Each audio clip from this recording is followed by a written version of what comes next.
الصلاة والسلام على عباده الذين اصطفى خصوصا على أفضلهم وخاتم النبيين محمد الأمين وعلى آله وصحبه أجمعين. أما بعد فأعوذ بالله من الشيطان الرجيم. بسم الله الرحمن الرحيم. الف لام میم ذالک الکتاب لا ریب فیہ ھدی للمتقین. الف لام میم ذالک الکتاب لا ریب فیہ ھدی للمتقین الذین یؤمنون بالغیب ویقیمون الصلاة ومما رزقناہم ینفقون والذین یؤمنون بما انزل الیک وما انزل من قبلک وبالآخرۃ ھم یوقنون اولئک علی ھدی من ربہم واولئک ھم المفلحون. صدق اللہ العظیم.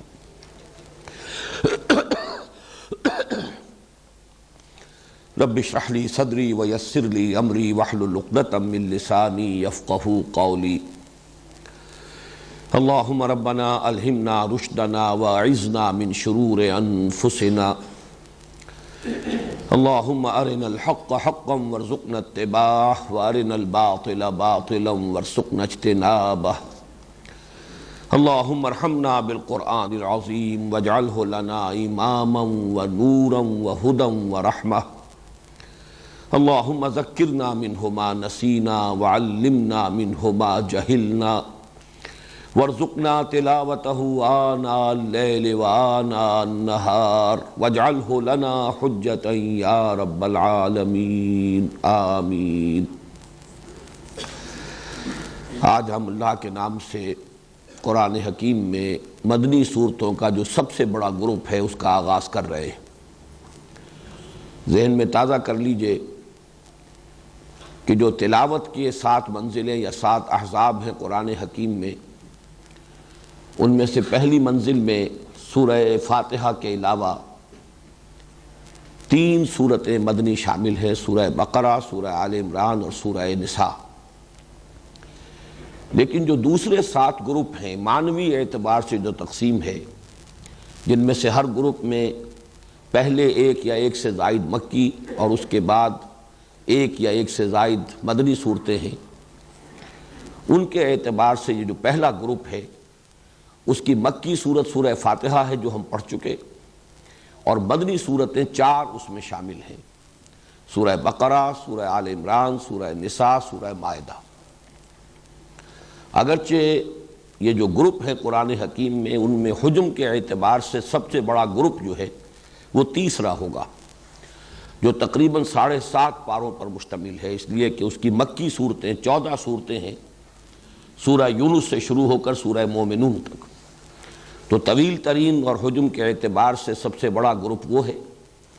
لیکن اس اعتبار سے کہ مدنی صورتیں سب سے بڑی قرآن حکیم میں یہی 4 ہیں کہ جو اس جگہ پر یکجا آ رہی ہیں، اس اعتبار سے اس کا ایک خصوصی مقام اور خصوصی اہمیت ہے. یہ جو 4 مدنیات ہیں یہ 2 جوڑوں کی شکل میں ہیں. سورہ بقرہ، سورہ آل عمران ایک جوڑا ہے، سورہ نساء، سورہ مائدہ دوسرا جوڑا ہے. اس وقت صرف سرسری طور پر یہ بات نوٹ کر لیجئے، 2 علیحدہ علیحدہ جوڑوں کے لیے سب سے اہم علامت کیا ہے؟ پہلی دونوں صورتیں حروف مقطعات الف لام میم سے شروع ہو رہی ہیں، سورہ بقرہ بھی، سورہ آل عمران بھی. اس کے بعد کی دونوں صورتیں بغیر کسی تمہید کے، بغیر حروف مقطعات کے براہ راست شروع ہو جاتی ہیں.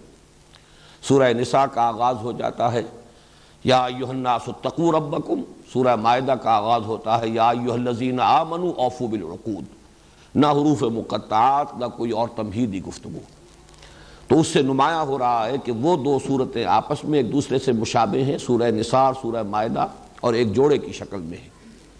اور یہ 2 صورتیں آپس میں مشابہ ہیں، سورہ بقرہ اور سورہ آل عمران، اور یہ آپس میں جوڑے کی صورت میں ہیں. اب اس میں جیسا کہ میں نے پہلے عرض کیا تھا کہ ہر گروپ کا ایک عمود ہوتا ہے، چونکہ یہ بہت سے اعتبارات سے اہم ترین یہ جوڑا ہے اور یہ جو گروپ ہے، اور خاص طور پر جیسا کہ میں نے عرض کیا مدنی صورتوں کا قرآن حکیم میں سب سے بڑا، اس لیے کہ مدنی صورتیں کل سب حجم ملا لیا جائے تو قرآن حکیم کا 1/3 ہے، 10 پارے کے لگ بھگ بنے گا، بلکہ اس سے بھی قدرے کم، اور ان میں سے 5.25 پارے جو ہیں وہ انہی 4 مدنی صورتوں پر مشتمل ہیں۔ تو گویا کہ نصف مدنی قرآن جو ہے وہ بالکل آغاز میں آ گیا ہے ان 4 صورتوں یا 2 جوڑوں کی شکل میں۔ ان کا عمود کیا ہے؟ ان کا عمود بھی یوں کہا جا سکتا ہے کہ دوہرا ہے، 2 مرکزی مضامین ہیں، اگرچہ وہ باہم مربوط ہے، وہ میں بعد میں عرض کروں گا، لیکن عمود کی تعبیر کے لیے یہ ذہن میں رکھیے کہ اس کے 2 عمود ہیں۔ نمبر 1 شریعت اسلامی، شریعت محمدی صلی اللہ علیہ وسلم، جس کا نقطہ آغاز ہے سورہ بقرہ۔ تمام جو احکام شریعت ہیں ان کی ابتدائی جو صورتیں ہیں، اس لیے کہ یہ آپ کے علم میں ہے کہ شریعت کا جو نزول ہوا ہے تدریجاً ہوا ہے، آخری احکام فوری طور پر ابتدا ہی میں نازل نہیں ہو گئے۔ اولاً تو یہ کہ مکی دور میں بہت کم احکام آئے، مکی صورتوں میں جو 2/3 قرآن حکیم ہے اس میں زیادہ تر ایمان کی بحثیں ہیں، رد و قضا ہے، کفار کے اعتراضات ہیں، ان کے جوابات ہیں، یا یہ کہ کچھ اخلاقی تعلیمات ہیں، وہ بنیادی انسانی اخلاقیات جن کے بارے میں کوئی اختلاف ممکن نہیں، سچ بولنا ہے، غریب کو کھانا کھلانا ہے، بھوکے کو اطعام، وعدے کا ایفا، وہ اخلاقی تعلیمات۔ تیسرا بڑا اہم مضمون جو ہے مکی صورتوں کا وہ ہے انباء الرسل، رسولوں کے حالات، اور وہ بار بار آئے ہیں تکرار اور اعادہ کے ساتھ۔ تو یہ اہم مضامین ہیں مکی صورتوں کے، احکام ان میں بہت کم آئے، بڑا بنیادی حکم نماز پڑھو بس یہ آ گیا ہے، یا یہ کہ خرچ کرو، لیکن وہ بھی اس معنی میں نہیں کہ نظام زکوٰۃ عطا کیا گیا ہو، بلکہ یہ کہ اللہ کی خوشنودی کے لیے، اپنے تزکیے کے لیے خرچ کرو اللہ کی راہ میں، غریبوں پر، وہ بھی زیادہ تر مساکین اور غرباء پر۔ یہ بھی گویا کہ بنیادی انسانی اخلاقیات سے اس کے ڈانڈے ملتے ہیں۔ تو احکام کا جہاں تک تعلق ہے، جن کو ہم کہیں گے احکام تشریعی، وہ کہ جن سے قانون شریعت بنتا ہے، اس کا تو یوں سمجھیے کہ اس کی ابتدا جو ہے، بلکہ اس کے لیے زیادہ موزوں لفظ ہوگا، اس کا بلو پرنٹ جو ہے وہ سورہ بقرہ میں آیا۔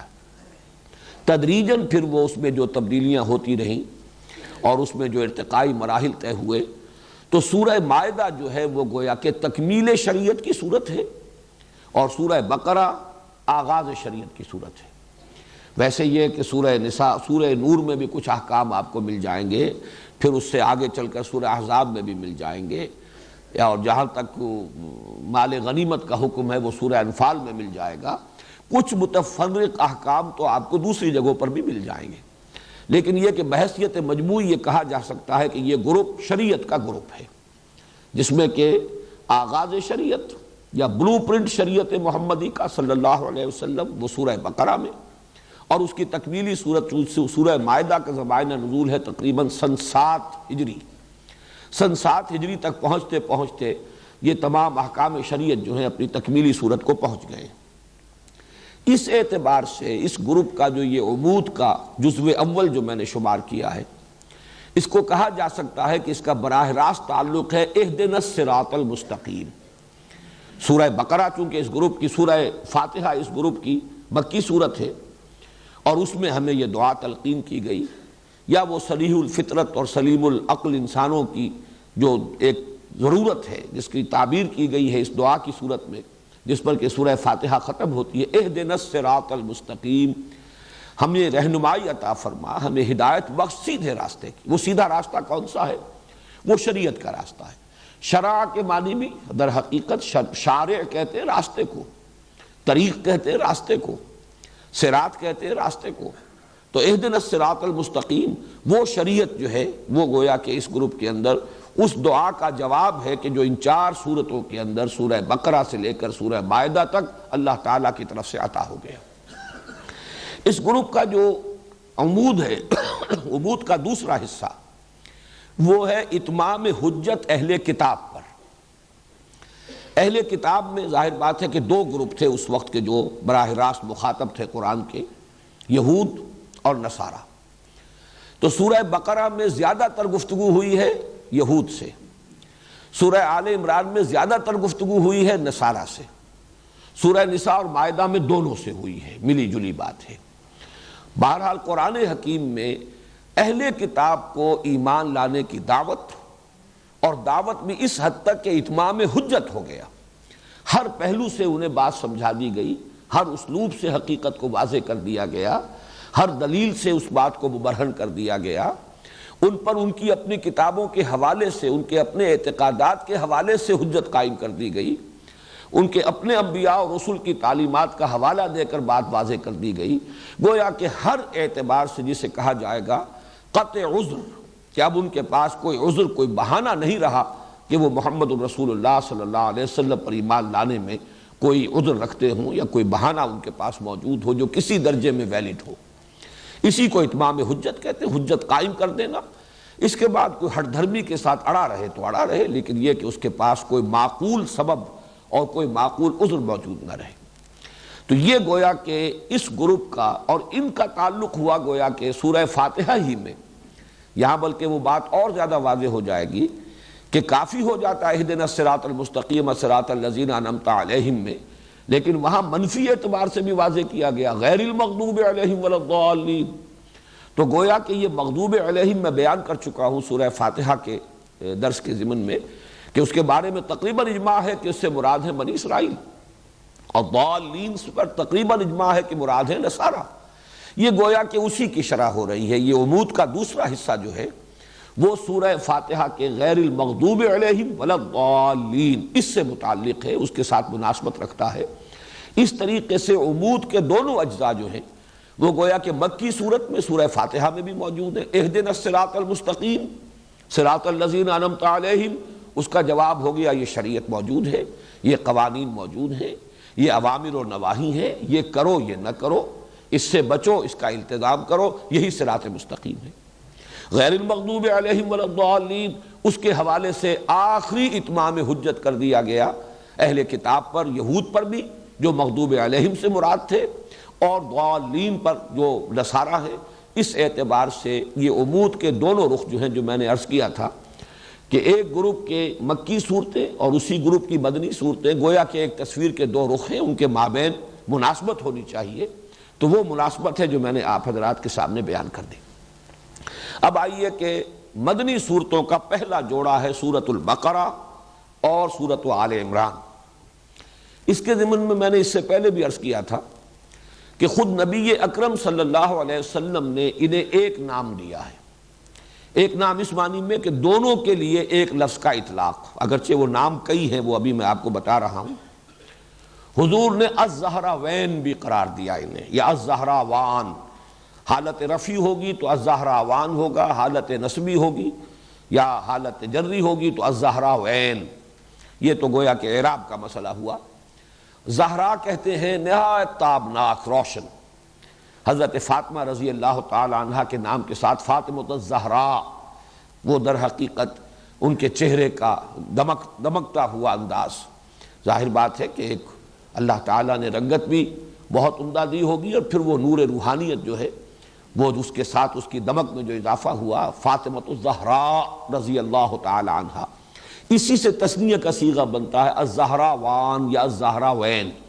حضور نے ایک حدیث میں، ابھی وہ میں آپ کو سناؤں گا، کہ اس کو قرار دیا ہے، دونوں صورتوں کو ایک لفظ سے تعبیر کیا۔ اسی طرح الغمامتان، الغیایتان، الذلتان، الخرقان، الفرقان، یہ میں نے 6 آپ کو الفاظ بتائے ہیں کہ جو احادیث میں وارد ہوئے ہیں، کہ جن میں نبی اکرم صلی اللہ علیہ وسلم نے ان صورتوں کی مجموعی فضیلت بیان کی ہے، اور ان دونوں کو بریکٹ کیا ہے، گروپ کیا ہے ایک لفظ کے اندر۔ وہ حدیث میں آپ کو سنا رہا ہوں۔ یہ حدیث مسلم شریف کی ہے، اور اس کے راوی ہیں ابو امامہ باہلی رضی اللہ تعالی عنہ۔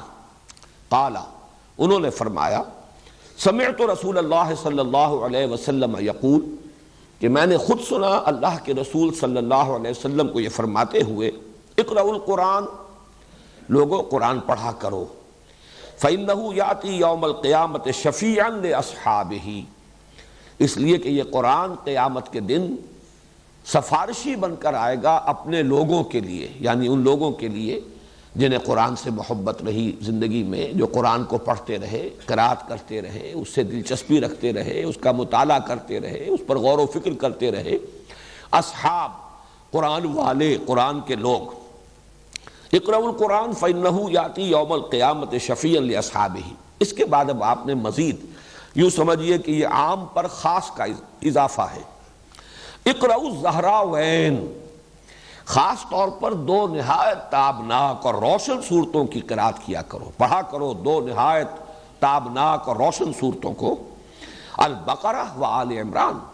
وہ زہراوین کو کیا ہے؟ البقرہ اور آل عمران۔ یہاں گویا کہ معین کر دیا حضور صلی اللہ علیہ وسلم نے ان دونوں صورتوں کے لیے ایک عنوان، نہایت تابناک صورتیں۔ فَإِنَّهُمَا تَأْتِيَانِ يَوْمَ الْقِيَامَةِ، اس لیے کہ یہ دونوں صورتیں قیامت کے روز ظاہر ہوں گی، آئیں گی قیامت کے دن۔ اب یہاں وہ الفاظ آ رہے ہیں جو میں نے ابھی آپ کو سنائے، كَأَنَّهُمَا غَمَامَتَانِ، جیسے کہ وہ دو بدلیے ہوں۔ غمامہ کہتے ہیں بدلی، ابر کی کیفیت، دو بدلیوں کی صورت میں ظاہر ہوں گی۔ او غیایتان، یہ لفظ بھی اسی کے لیے ہے۔ او کأنہما فرقان من طیر صواف، یا یہ پرندوں کی دو ٹکڑیاں ہوں گی۔ تو حاجان عن صاحبہما، اور یہ دونوں جھگڑیں گی، محاجہ کریں گی۔ محاجہ یہ ہوتا ہے کسی کی طرف سے مدافعت کرنے میں، تکرار کر کے بات کرنا، دلیل پر دلیل دینا۔ تو جو بھی ان دونوں صورتوں سے خصوصی شغف رکھنے والے لوگ ہوں گے، وہ لوگ کہ جو ان دونوں صورتوں کو پڑھنے والے ہوں گے، ان سے محبت کرنے والے ہوں گے، صاحب ہما، ان دونوں سے تعلق رکھنے والے لوگ، ان کی طرف سے وہ جھگڑیں گی، وہ ان کی سفارش کریں گے۔ تو اس میں غمامتان، غیایتان، فرقان، یہ الفاظ، اور زہراوین، یہ الفاظ جو ہیں اس حدیث کے اندر آ گئے ہیں۔ یہ تو ہے مسلم شریف کی روایت، اور ایک اس میں جو دوسری روایت آئی ہے اس میں الفاظ یہ آئے ہیں۔ یہ روایت جو ہے یہ بھی مسلم شریف کی ہے، حضرت نواس بن سمعان رضی اللہ تعالی عنہ سے۔ قال سمعت رسول اللہ صلی اللہ علیہ وسلم یقول، وہ بھی فرماتے ہیں کہ میں نے خود سنا اللہ کے رسول صلی اللہ علیہ وسلم کو یہ فرماتے ہوئے، توتا یوم القیامت بالقرآن وَأَهْلِهِ، لائے جائیں گے قیامت کے دن قرآن بھی اور قرآن والے بھی، قرآن سے دلچسپی رکھنے والے، اللہ تعالی ہمیں ان میں شامل فرمائے۔ الذین کانوا یعملون بہ فی الدنیا، یعنی وہ لوگ جو اس پر عمل کرتے تھے دنیا میں، یعنی صاحب قرآن صرف پڑھنے کے معنی میں نہیں، صرف محبت کے معنی میں نہیں، الذین یعملون بہ فی الدنیا، دنیا میں جو اس پر عمل کرتے تھے قرآن پر، ان کو لایا جائے گا۔ تقدمہ سورۃ البقرہ آل عمران، اور آگے آگے چل رہی ہوگی قرآن مجید جب لایا جائے گا تو آگے آگے ان میں سورہ بقرہ اور سورہ آل عمران ہوگی۔ وَضَرَبَ لَهُمَا رسول اللہ صلی اللہ علیہ وسلم ثلاثۃ امثال ما نسیتہن بعد۔ اس کے بعد راوی کہتے ہیں حضرت نواس بن سمعان رضی اللہ تعالی عنہ کہ اس کے بعد حضور نے ان دونوں صورتوں کے لیے کچھ تشبیہیں بیان کی کہ جن کو میں بھول نہیں سکا، یعنی اس قدر خوبصورت تشبیہیں حضور نے دیں۔ وہ تشبیہ کیا ہے؟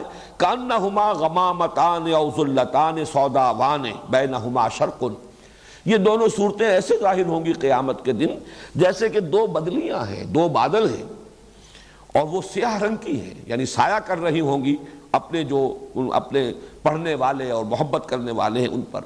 ان کے درمیان ایک روشنی بھی ہوگی، دو بدلیاں اسی طرح ظاہر ہوں گی، اگر وہ ملی ہوئی ہوں اور ان کے درمیان کوئی خلا نہ ہو جس میں روشنی آ رہی ہو تو وہ دو علیحدہ نہیں ہوں گی۔ گویا کہ ان کے اندر معنوی اعتبار سے تسلسل بھی ہے، لیکن یہ کہ دو صورتیں علیحدہ ہیں، سورہ بقرہ علیحدہ ہے، سورہ آل عمران ہے۔ او کأنہما خرقان من طیر صواف، یا ایسے حضور نے تشبیہ دی کہ جیسے کبھی کبھی پرندوں کے جب جھنڈ کے جھنڈ آتے ہیں تو وہ اتنا، اگر وہ جھنڈ جو ہے وہ گہرا ہے کہ پھر وہ سائے اس کی وجہ سے ہو جاتا ہے اور وہ دھوپ کو روک لیتے ہیں اور سورج کو ڈھانپ لیتے ہیں، تو وہ گویا کہ اڑنے والے اور پروں کو پھیلانے ہوئے پرندوں کی ٹکڑیوں کے مانند ہوں گی۔ تو حاجان عن صاحبہما، اور یہ محاجہ کریں گی، سفارش کریں گی، جھگڑا کریں گی اپنے لوگوں کے بارے میں، ان کی طرف سے مدافعت کریں گی، ان کی وکالت کریں گی۔ یہ تو مسلم شریف کی روایت ہے، لیکن ترمذی میں اسی روایت کے جو الفاظ آئے ہیں ما نسیتہن، وہ تین تمثیلیں جو حضور نے بیان فرمائی جن کے بارے میں راوی کہتے ہیں حضرت نواس ابن سمعان کہ میں ان کو بھول نہیں سکا، تو اس کی جو تشریح آئی ہے ترمذی کی روایت میں، قال یاتیان کانہما غیایتان بینہما شرق او کانہما غمامتان سوداوان او کانہما ذلتان من طیر صواف، دو بدلیاں یا دو ٹکڑیاں پرندوں کے دو جھنڈ ہوں گے، تجادلان عن صاحبہما، اور وہ مجادلہ کریں گی، محاجہ کریں گی، مجادلہ کریں گی، جھگڑیں گی، مدافعت کریں گی اپنے لوگوں کی طرف سے۔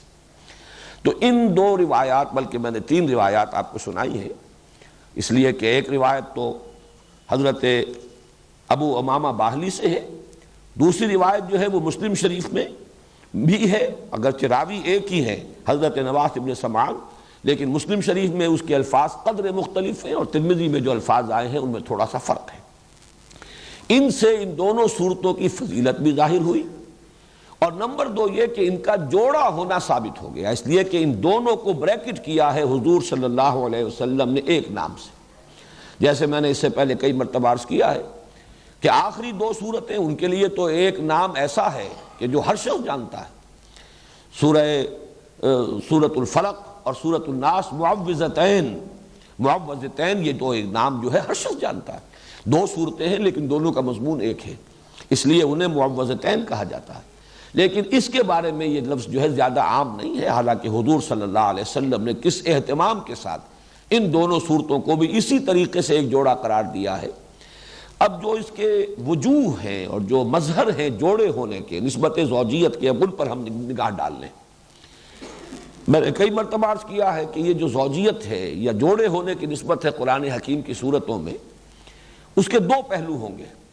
بعض اعتبارات سے مشابہت بہت نمایاں ہوگی، اور بعض اعتبارات سے ایک ریسیپروکل نسبت ہوگی، عکسی نسبت ہوگی، یا ہم یوں کہہ سکتے ہیں کہ تکمیلی نسبت ہوگی، کہ دونوں چیزیں مل کر ایک مضمون کو مکمل کر رہی ہوں، یا ایک مضمون کا ایک رخ ادھر آ گیا ہو اور ایک رخ اسی کا دوسری صورت میں آ گیا ہو۔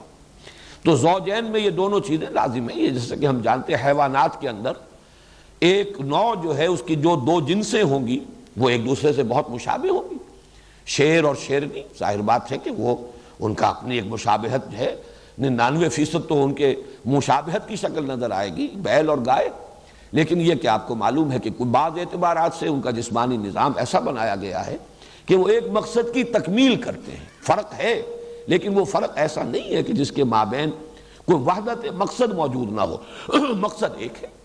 اسی طریقے سے صورتوں میں جب آپ نسبت زوجیت کو تلاش کریں تو دو پہلو دیکھنے ہوں گے کہ ایک تو مشابہت کے پہلو کون سے، وہ نمایاں ہونے چاہیے، پھر کن اعتبارات سے یہ کمپلیمنٹری ہیں، کن اعتبارات سے یہ مل کر کسی مضمون کی تکمیل کرتی ہیں، وہ کون سے پہلو ہیں کہ جن میں سے کوئی ایک رخ جو ہے وہ ایک صورت میں آ گیا ہو اور دوسرا رخ دوسری صورت میں آ گیا ہو۔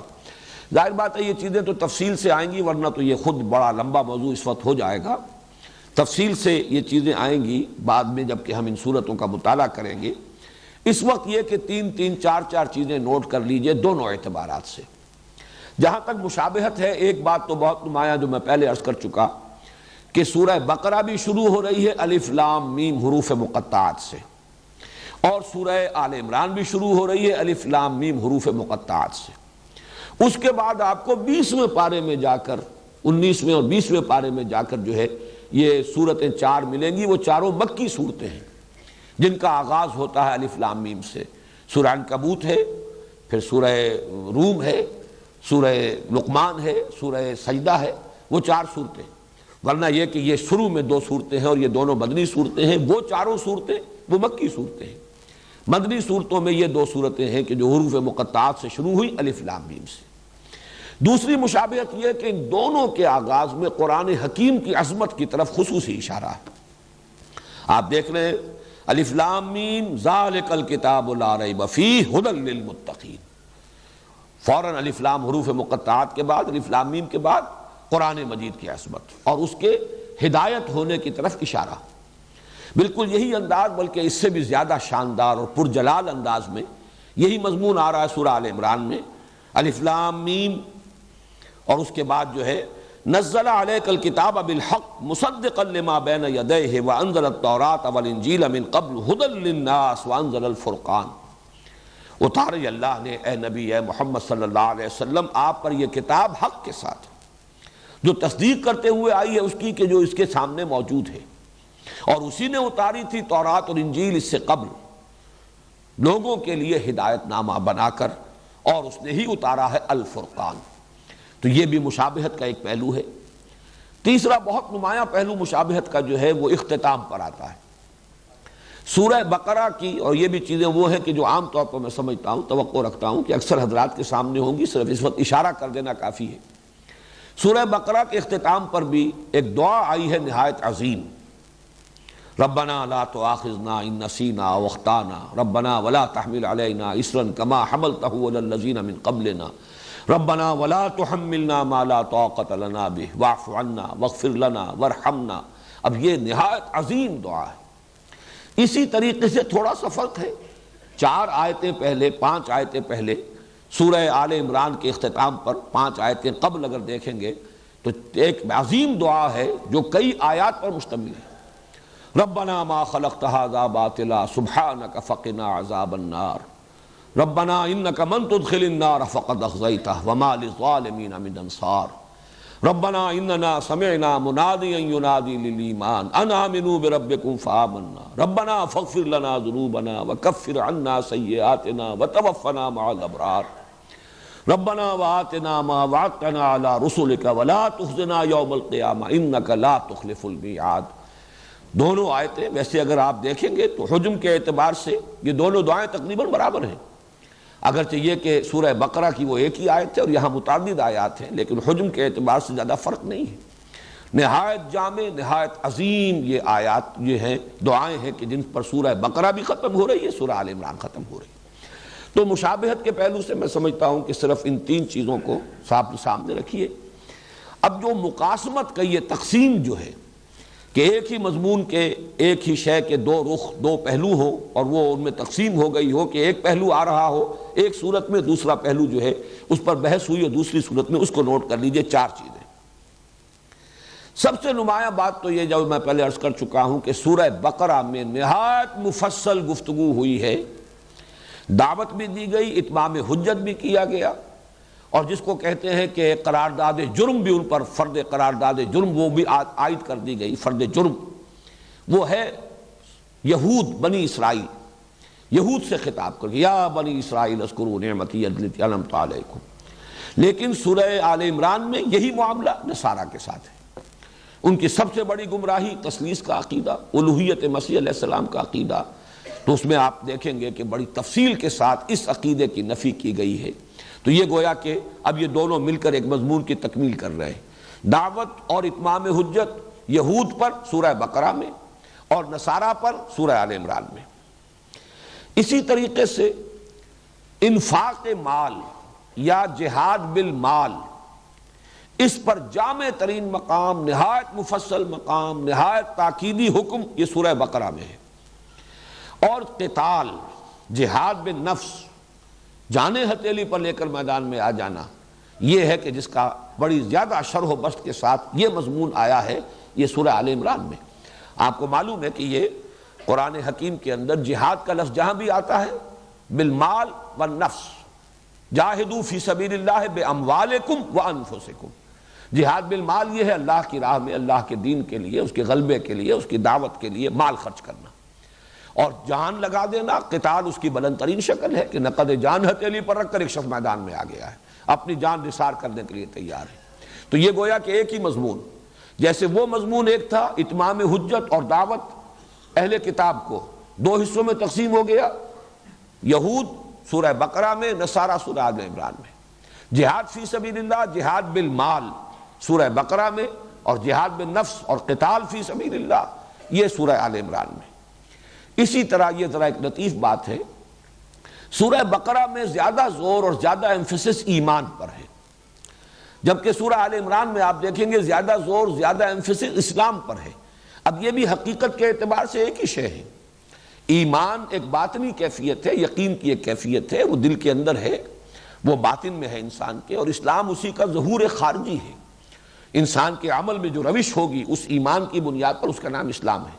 لیکن یہ کہ فی الحال یہ بھی اپنی جگہ حقیقت ہے کہ یہ دونوں علیحدہ علیحدہ ہیں، ان کو بالکل ایک شے بھی نہیں کہا جا سکتا، جیسے کہ سورہ حجرات میں ہے قالت الاعراب آمنا قل لم تؤمنوا ولکن قولوا اسلمنا ولما يدخل الایمان فی قلوبکم۔ یہ بدو کہہ رہے ہیں، دعویٰ کر رہے ہیں، مدعی ہیں کہ ہم ایمان لے آئے، نبی ان سے کہہ دیجئے تم ایمان ہرگز نہیں لائے ہو، بلکہ یوں کہو کہ ہم اسلام لے آئے ہیں، ابھی تک ایمان تمہارے دلوں میں داخل نہیں ہوا۔ تو آپ دیکھیں گے کہ سورہ بقرہ میں شروع میں بھی یؤمنون بالغیب الذین یقیمون الصلاۃ ومما رزقناہم ينفقون والذین یؤمنون بما انزل الیک وما انزل من قبلک وبالآخرۃ ھم یوقنون۔ پھر 21ویں رکوع میں جا کر بالکل وسط میں پھر لیس البر ان تولوا وجوہکم قبل المشرق والمغرب ولکن البر من آمن باللہ والیوم الآخر والملائکۃ والکتاب والنبیین۔ پھر آخر میں آمن الرسول بما انزل الیہ من ربہ والمؤمنون کل آمن باللہ وملائکتہ وکتبہ ورسلہ۔ اب یہ آپ اندازہ دیکھیے کہ ابتدا، انتہا اور درمیان میں یہ تینوں جگہ پر ایمان کے بارے میں اہمیت کے ساتھ گفتگو ہو رہی ہے۔ اسلام کے بارے میں آپ کو یہی انداز نظر آئے گا سورہ آل عمران میں، ان الدین عند اللہ الاسلام، اور آگے چل کر ومن یبتغی غیر الاسلام دینا فلن یقبل منہ۔ وہاں اسلام پر زیادہ ایمفیسس ہے، یہاں ایمان پر زیادہ ہے۔ ایک اور بات نوٹ کیجئے کہ ایمان کے بھی قرآن مجید میں 2 مظہر قرار دیے گئے ہیں عملی۔ ایمان اگر اندر ہے تو اس کا ظہور جب انسان کے عمل میں ہوگا، اس کے 2 اہم مظاہر ہیں علیحدہ علیحدہ۔ ایک مظہر ہے نماز، روزہ، تقوی، خشوع، خضوع، ذکر کے اندر لذت کا آنا۔ ایک ہے جہاد، قتال، اللہ کی راہ میں تکلیفیں اٹھانا، صبر، مصابرت، ایثار، قربانی، میدان میں آنا، مقابلہ کرنا، باطل سے پنجہ آزمائی کرنا۔ یہ 2 ہیں رخ عمل کے، ایمان کے نتیجے میں یہ 2 مظاہر ہیں۔ اب آپ دیکھیے کہ اس میں بھی تقسیم ہے۔ سورہ بقرہ کے آغاز میں یہ آیا ھدی للمتقین الذین یؤمنون بالغیب ویقیمون الصلاۃ ومما رزقناہم ينفقون والذین یؤمنون بما انزل الیک وما انزل من قبلک وبالآخرۃ ھم یوقنون اولئک علی ھدی من ربہم واولئک ھم المفلحون۔ ایک رخ یہاں بیان کر دیا گیا۔ سورہ آل عمران میں دوسرا رخ آ رہا ہے۔ چنانچہ آخری رکوع کی جو ابھی میں نے آپ جس کی طرف میں اشارہ کر رہا تھا، وہ عظیم دعا کے بعد فاستجاب لهم ربهم انی لا اضیع عمل عامل منکم من ذکر و انثی فالذین ہاجروا واخرجوا من دیارہم واوذوا فی سبیلی وقاتلوا وقتلوا لأکفرن عنہم سیئاتہم ولأدخلنہم جنات تجری من تحتہا الانہار۔ اور پھر آخری آیت جو ہے وہ بھی اسی مضمون کو نمایاں کر رہی ہے، یا ایھا الذین آمنوا اصبروا وصابروا ورابطوا واتقوا اللہ لعلکم تفلحون۔ صبر، مصابرت، یہ ہے اصل میں وہ چیزیں کہ جن کو نمایاں کیا گیا ہے۔ اللہ کی راہ میں جنگ، تکلیفوں کا جھیلنا، گھر بار چھوڑ دینا، مصائب کو برداشت کرنا، قتال کرنا، قتل کرنا بھی، قتل ہونا بھی، یہ ہے ایمان کا دوسرا مظہر۔ سورہ آل عمران کے اختتام پر یہ دوسرا پہلو، سورہ بقرہ کے آغاز میں پہلا پہلو، اور اسی کی ایک مثال ہے بہت ہی نمایاں قرآن حکیم میں سورہ انفال میں یہ دونوں پہلو جمع کیے گئے ہیں، لیکن اس طور سے کہ شروع میں یہ سورہ بقرہ والا پہلو ہے، اور فرمایا گیا وہ لوگ جب اللہ کا نام لیا جائے تو ان کے دل لرز جاتے ہیں، نماز قائم کرتے ہیں۔ یہ ساری کیفیات جو ہیں وہ شروع میں آئیں، اور فرمایا گیا اولئک ھم المؤمنون حقا، یہ لوگ ہیں حقیقی مومن، سچے مومن۔ آخر میں آیا جو اللہ کی راہ میں جہاد کرتے ہیں، قتال کرتے ہیں، وہ لوگ جنہوں نے نصرت کی، انصار، وہ لوگ جنہوں نے ہجرت کی، یہ لوگ اولئک ھم المؤمنون حقا، یہ لوگ ہیں کہ جو سچے مومن ہیں۔ معلوم ہوا کہ یہ تصویر مومن کی شخصیت کی تصویر جو ہے اس کے 2 رخ ہیں، دونوں کی تکمیل سے مومن کی شخصیت کا حیولہ صحیح طور پر سامنے آتا ہے، ورنہ وہ یک رخا رہ جائے گا۔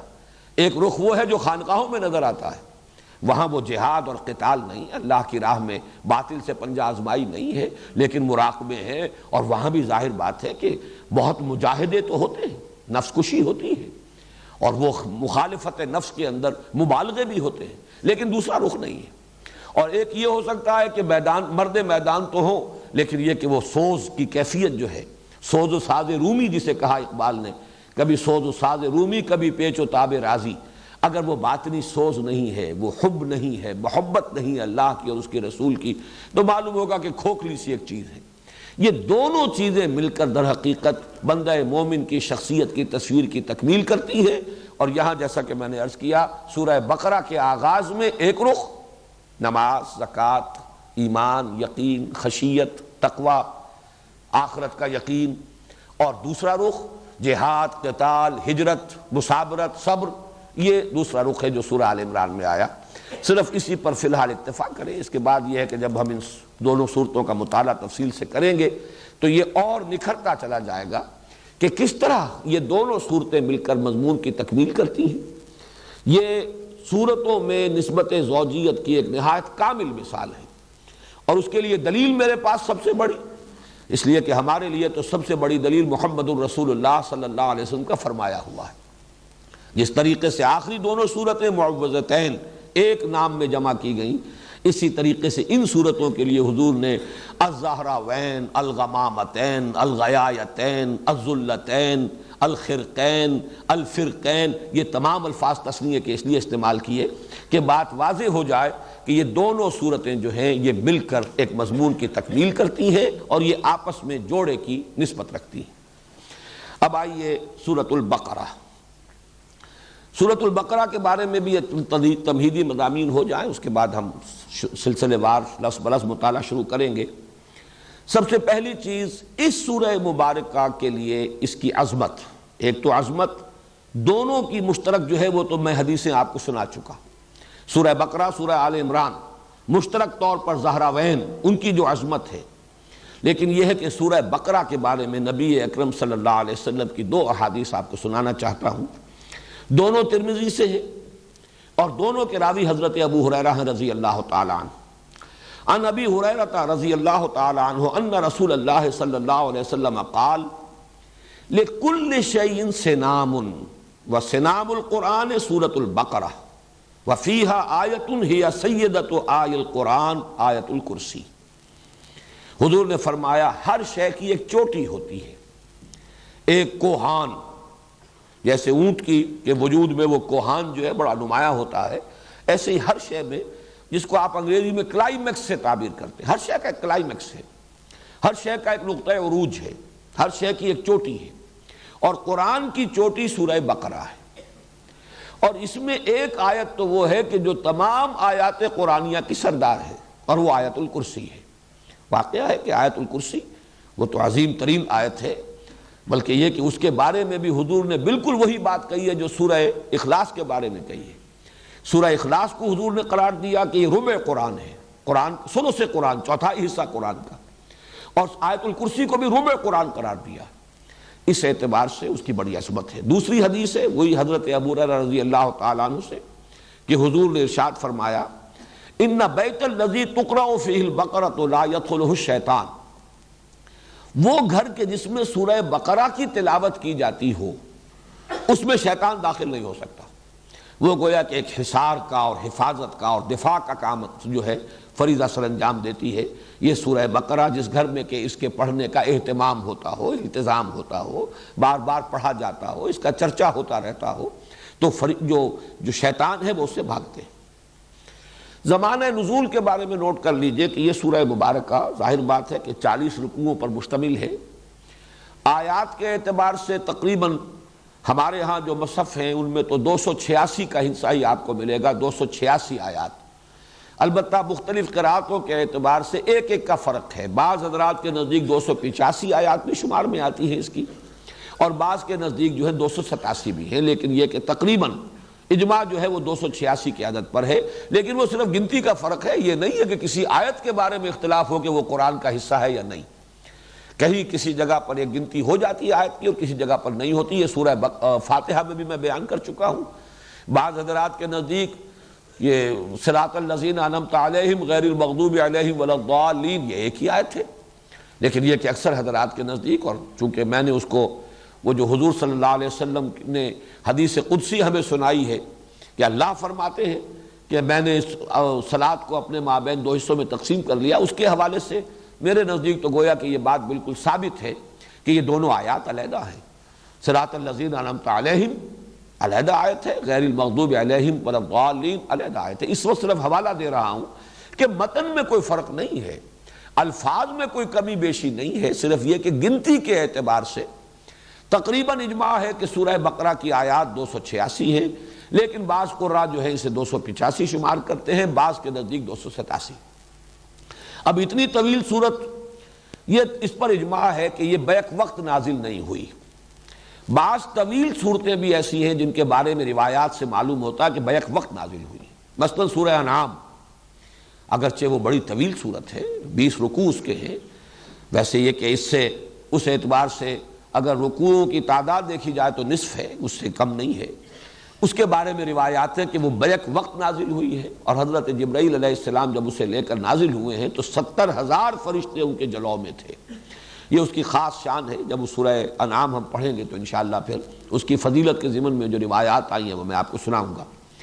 یہ جو صورت ہے یہ ایک وقت میں نازل نہیں ہوئی، البتہ تقریباً اس پر اجماع ہے کہ ہجرت کے متصلاً بعد، ہجرت کے فوراً بعد سے شروع ہو کر اور غزوہ بدر سے پہلے تک جو قرآن حکیم کی آیات نازل ہوئی، ان سب کو حضور صلی اللہ علیہ وسلم نے اس سورہ مبارکہ کی شکل میں جمع کرایا۔ یہ وقتاً فوقتاً، یہ تقریباً آپ سمجھیے کہ 2 سال کا وقفہ بنتا ہے۔ اس عرصے کے دوران جو آیات نازل ہوتی رہی وقتاً فوقتاً، ان کو حضور فرما دیتے تھے کہ اس کو فلاں آیت کے بعد رکھو، اس کو فلاں آیت کے بعد وہاں رکھ لو، اس طریقے سے مرتب تو کروا دیا حضور نے۔ یہ مضامین میں تفصیل سے بیان کر چکا ہوں۔ قرآن مجید مرتب ہو گیا تھا حضور صلی اللہ علیہ وسلم کی اپنی زیر ہدایت، آپ کی اپنی حیات دنیاوی کے دوران۔ البتہ یہ کہ نازل تو ہوا ہے مختلف ترتیب سے، ترتیب نزولی اور ہے اور ترتیب مصحف اور ہے، اس میں کوئی شک نہیں۔ تو یہ تقریباً یوں سمجھیے کہ پورا یہ جو عرصہ ہے 2 سال سے کچھ کم کی مدت ہے، ہجرت کے بعد سے لے کر اور اولہ آخرہ۔ تو میں یہ عرض کر رہا تھا کہ زمانہ نزول جو ہے سورہ بقرہ کا، ہجرت کے فوراً بعد سے لے کر غزوہ بدر سے متصلاً قبل تک یہ زمانہ نزول کا ہے۔ البتہ جیسا کہ آگے چل کر میں واضح کروں گا، ایک سورہ مبارکہ اور ہے قرآن حکیم کی، سورہ محمد صلی اللہ علیہ وسلم۔ اندازہ یہ ہوتا ہے کہ غزوہ بدر سے قبل وہ صورت بھی نازل ہوئی ہے، بلکہ اس کا نام سورۃ القتال بھی ہے، گویا کہ اسی میں قتال کی فرضیت جو ہے وہ آئی ہے۔ اس اعتبار سے سورہ بقرہ اور ادھر وہ سورہ محمد صلی اللہ علیہ وسلم، ان دونوں کو جمع کر لیجئے تو قرآن مجید کا یہ حصہ وہ ہے کہ جو ہجرت کے بعد سے لے کر اور غزوہ بدر سے پہلے تک نازل ہوا۔ اس میں سورہ محمد کے بارے میں صلی اللہ علیہ وسلم بعد میں بات کر لیں گے، اس وقت جو ہے اس کو نوٹ کر لیجئے کہ اس سورہ مبارکہ کا زمانہ نزول یہی ہے۔ البتہ استثناءات ہیں، ان استثناءات میں سے 2 آیتیں تو وہ ہیں کہ جو سورہ بقرہ کے آخر میں ہیں، ان کو کہا جا سکتا ہے کہ مکیات ہیں، اس پہلو سے کہ ہجرت سے پہلے حضور کو یہ عطا ہو گئی، اور ان کی خصوصی شان یہ ہے کہ بقیہ قرآن تو آسمان سے زمین پر نازل ہوا ہے، حضور صلی اللہ علیہ وسلم ریسیو کیا ہے، اس زمین پر جب آپ تھے۔ وہ 2 آیتیں آپ کو عطا کی گئی ہیں جبکہ شب معراج میں آپ خود آسمان پر تشریف لے گئے تھے۔ یہ امت کے لیے عظیم ترین تحفہ ہے جو اللہ تعالیٰ نے شب معراج میں حضور صلی اللہ علیہ وسلم کو عطا فرمایا۔ وہ 2 آیتیں ہیں جو سورہ بقرہ کے آخر میں ہے، انہی میں وہ دعا بھی ہے جس کا میں نے تذکرہ کیا شروع میں، نہایت عظیم دعا۔ اس کے علاوہ کچھ آیات ایسی ہیں خاص طور پر کہ جو سود کی حرمت سے متعلق ہیں، ان کے بارے میں بالاجماع یہ ہمیں معلوم ہے کہ سن 9 میں نازل ہوئی ہے۔ تو سن 9 ہجری خاصا فصل ہے، یہ سن 2 ہجری کے اندر غزوہ بدر ہو رہا ہے، تو اس اعتبار سے وہ آیات بھی بعد کی ہیں، لیکن ان کو بھی مضمون کی مناسبت سے نبی اکرم صلی اللہ علیہ وسلم نے سورہ بقرہ میں شامل کیا ہے۔ اس طرح کی استثناءات شاید کوئی اور بھی ہوں، لیکن شاذ کے درجے میں ہوں گی، اور جیسا کہ آپ کو معلوم ہے کہ ایکسیپشنز پروو دی رول، تو بحیثیت مجموع یہ کہا جائے گا یہ سب سے پہلی مدنی صورت ہے، یعنی ہجرت کے بعد سے لے کر اور غزوہ بدر سے متصلاً قبل تک کا زمانہ اس کا زمانہ نزول ہے۔ اب اس سورہ مبارکہ کا جو تجزیہ ہے مضامین کا، یہ بھی اپنی جگہ پر بڑی اہمیت کا حامل ہے۔ اور پھر یہ کہ اگر اس کے حوالے سے اس کے مضامین کو ذہن نشین کرنے کی کوشش کی جائے تو اس میں بہت سہولت حاصل ہوتی ہے۔ اور جیسا کہ میں نے پہلے بھی عرض کیا تھا، یہ میں سمجھتا ہوں کہ اللہ تعالیٰ کا خصوصی فضل ہے کہ اس نے اس کے ضمن میں بعض ایسی تشبیہات کی طرف ذہن کو منتقل کر دیا، وہ میں آپ کے سامنے ابھی رکھوں گا، کہ اس کے حوالے سے اس مضمون کو یاد رکھنا، ذہن نشین کرنا، سمجھنا بہت آسان ہو جائے گا۔ ایک تو یہ کہ اس سورہ مبارکہ کے لیے میں نے ایک نام تجویز کیا ہے، سورۃ الامتین۔ یہ بھی تثنیہ کا صیغہ آ رہا ہے، یہ دو امتوں کی صورت ہے۔ اور مجھے یہ جرأت اس وجہ سے ہوئی کہ جیسے کہ ہم وہ حدیث پڑھ چکے ہیں، قسمت الصلاۃ بینی و بین عبدی نصفین۔ اللہ تعالیٰ فرماتے ہیں کہ میں نے سورہ فاتحہ جو الصلاۃ ہے، اصل نماز ہے، اسے اپنے اور اپنے بندے کے مابین دو برابر نصفین میں، دو آدھے حصوں میں تقسیم کر دیا ہے۔ فنصفہا لی و نصفہا لعبدی و لعبدی ما سأل۔ اس کا آدھا حصہ میرے لیے ہے اور آدھا حصہ بندے کے لیے ہے، اور میں نے دیا بندے کو جو اس نے مجھ سے مانگا۔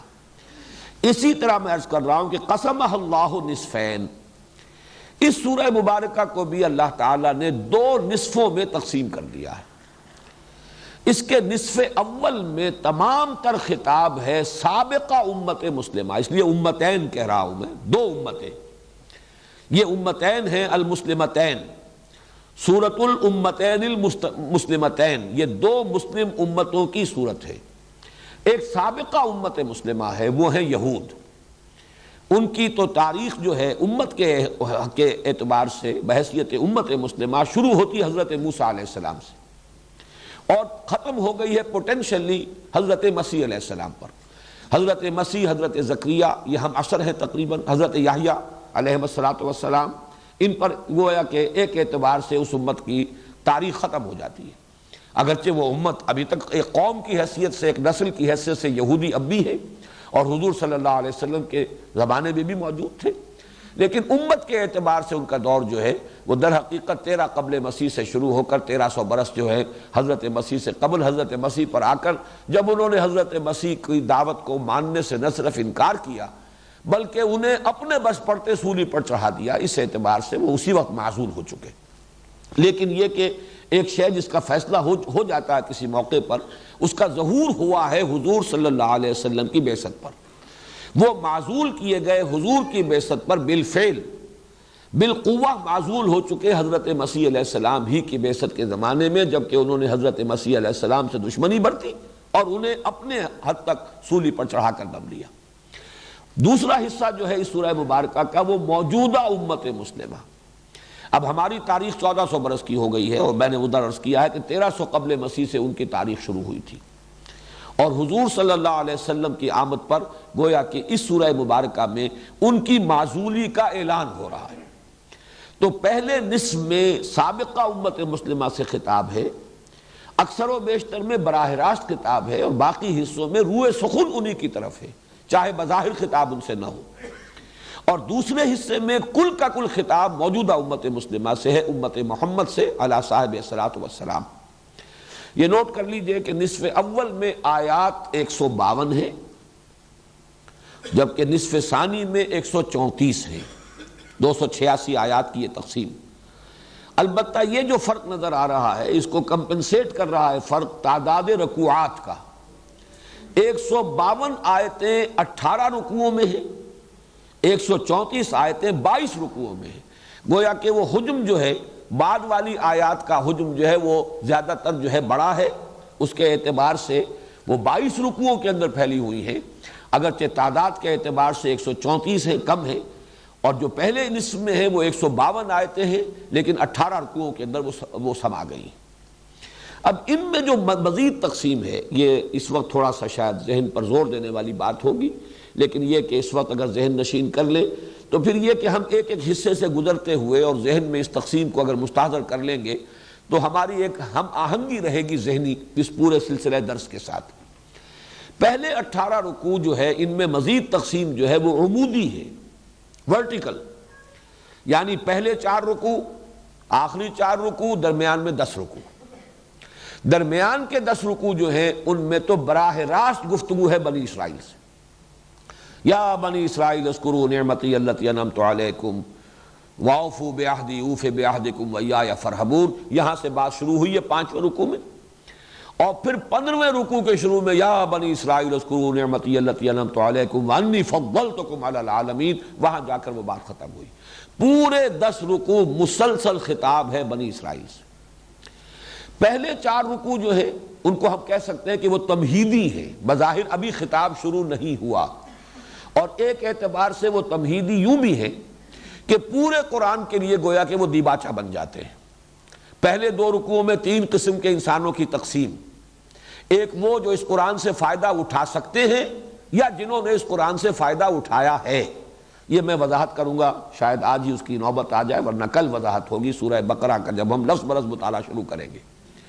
ایک وہ ہے کہ جن کے اوپر دروازہ بند ہو چکا ہدایت کا، لاکھ سمجھا لیا جائے وہ اب ماننے والے نہیں۔ تیسرے وہ ہیں کہ جو بین بین ہیں، کہتے ہیں کہ ہم مانتے ہیں حقیقتاً نہیں مانتے۔ یہ 3 قسم کے افراد اس وقت بالفعل موجود تھے۔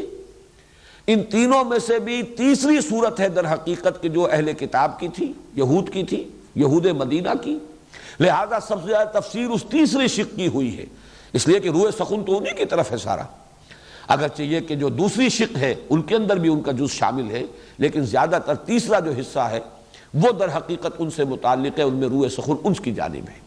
لیکن ایک اعتبار سے یہ ابدی اہمیت کے حامل ہیں کہ گویا کہ ان میں بیان کیا جا رہا ہے کہ کون لوگ ہیں جو قرآن کی ہدایت سے مستفید ہو سکیں گے، کون وہ ہیں کہ جن کے لیے اس کا دروازہ بند ہے، کون وہ ہیں کہ جو بین بین ہیں، کچھ استفادہ کرتے بھی ہیں، تھوڑا بہت راستہ چل بھی لیتے ہیں، لیکن یہ ہے کہ پھر وہ ٹھٹک کر کھڑے ہو جاتے ہیں، ہمت جواب دے جاتی ہے۔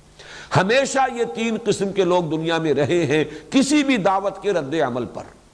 ایک وہ لوگ جنہوں نے اس دعوت کو قبول کیا اور ہر چہ بعد آباد پورے طور سے اس کے رنگ میں اپنے آپ کو رنگ لیا اور اس کے لیے اپنے آپ کو وقف کر دیا۔ ایک وہ جو اڑ گئے، کفر، عناد، دشمنی، ہٹ دھرمی، تعصب، اس کی وجہ سے رک گئے کہ کوئی دلیل، کوئی استشہاد، کوئی استدلال ان کے لیے مفید نہیں ہوا۔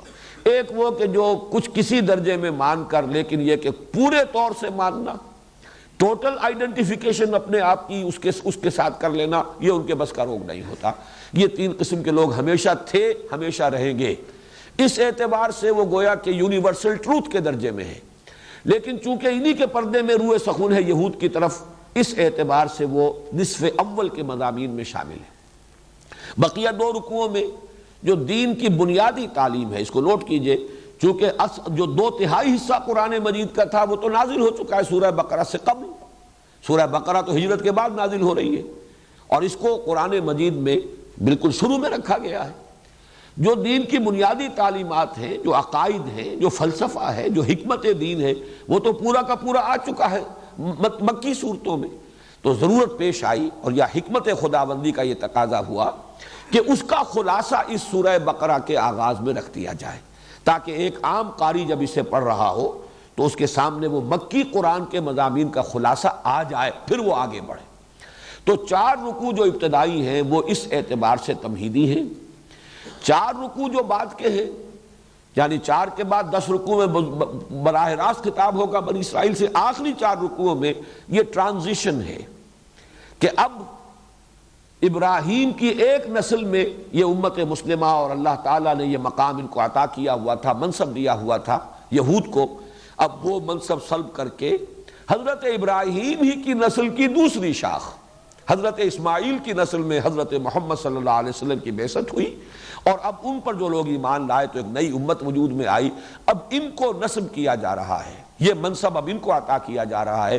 اس حوالے سے حضرت ابراہیم چونکہ وہ نقطۂ جامع ہے ان دونوں امتوں کی، جہاں پر جا کر کہ پھر جہاں پہ وہ مل جاتی ہے جو سلسلہ ان کا ہے، وہ حضرت ابراہیم کی شخصیت ہے۔